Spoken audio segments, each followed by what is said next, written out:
Vincent Malloy is 7 years old. He's always polite and does what he's told. For a boy his age, he's considerate and nice. But he wants to be just like Vincent Price.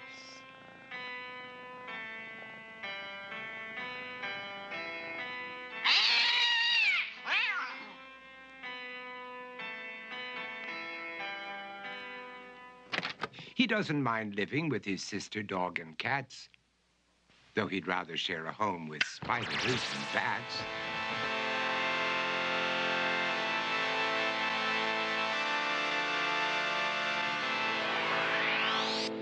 There he could reflect on the horrors he's invented and wander dark hallways alone and tormented.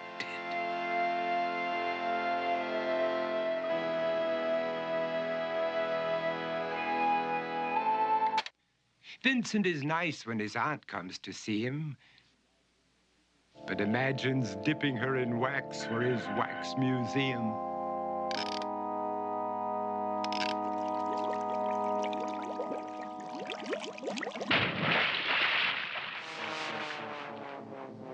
He likes to experiment on his dog, Abercrombie, in the hopes of creating a horrible zombie.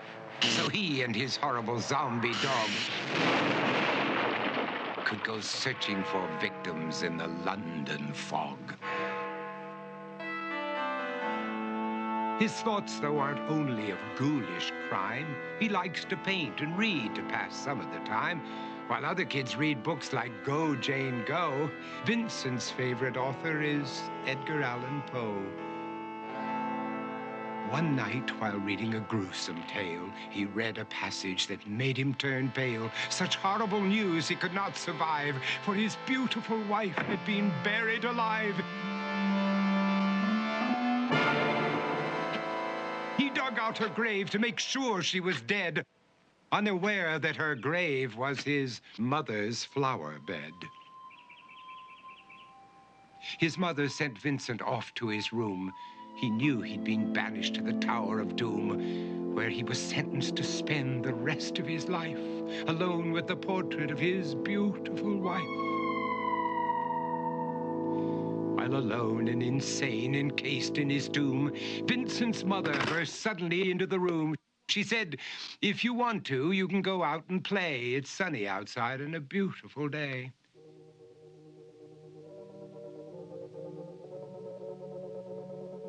Vincent tried to talk, but he just couldn't speak. The years of isolation had made him quite weak.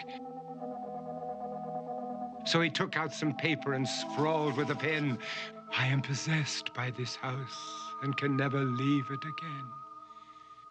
His mother said, "You're not possessed and you're not almost dead.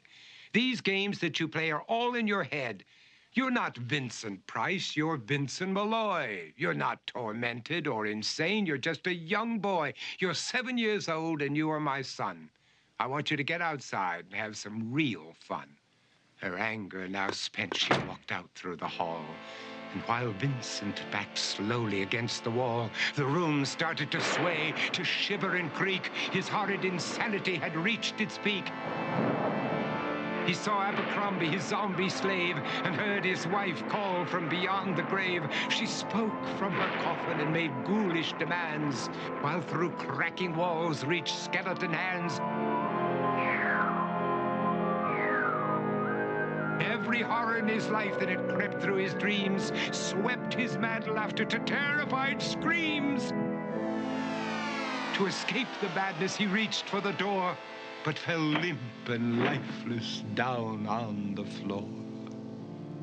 His voice was soft and very slow as he quoted The Raven from Edgar Allan Poe. "And my soul from out that shadow that lies floating on the floor shall be lifted nevermore."